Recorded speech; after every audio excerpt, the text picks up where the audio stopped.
But 42 years after the attack on the Golden Temple and 250 years after our founding, we still haven't fully guaranteed that right.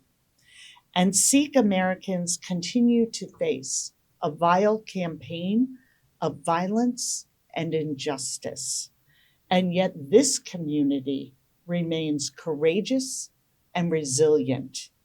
And that is because of your deep roots in our shared values and faith in the equality and justice and liberty for all, for all. And I am proud that Congress continues to support this community in a way that is unwavering, it is unambiguous, and it is bipartisan. So I thank you for refusing to bow to the enemies of religious freedom.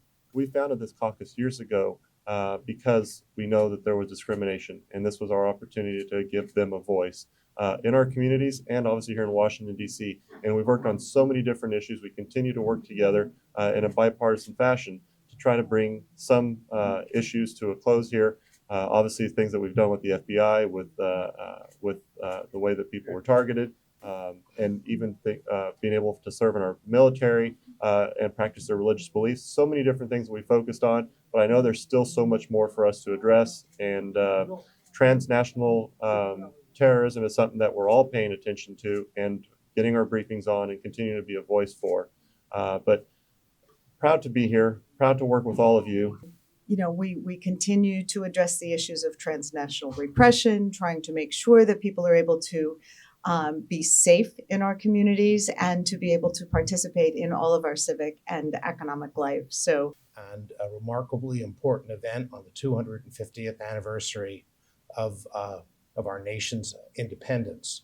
We also are very aware of the important significance of independence for our Sikh friends as well. And to be here together, celebrating not just the 250th birthday of America, but celebrating and remembering the Sikh culture, the attacks on the Golden Temple, the things that have that we must remember, yes, right? That we must celebrate and be partners with our Sikh American friends. So, I'm a first generation American. My father was born in Italy, and he came to the United States as a little boy. And he was the first one to go to college. He fought in World War II as a navigator on a B-24, and then he came back, went to Harvard Law School, and lived a great American success story. And I see my family story and your family story, people who've come to this country to make it a better place. And what I love about the Sikhs is that a big part of your philosophy is that we're all equal and that we all share the same divine human integrity. And I want to thank you for everything that you do.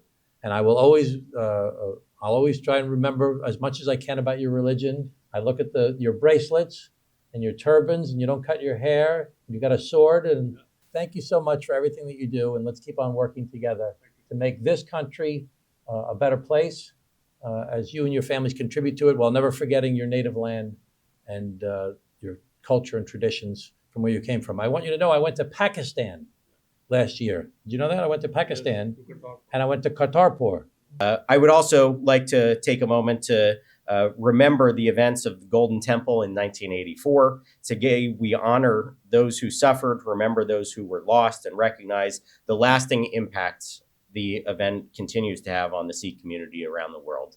So just wanted to share my respects around that event and come together with all of you today.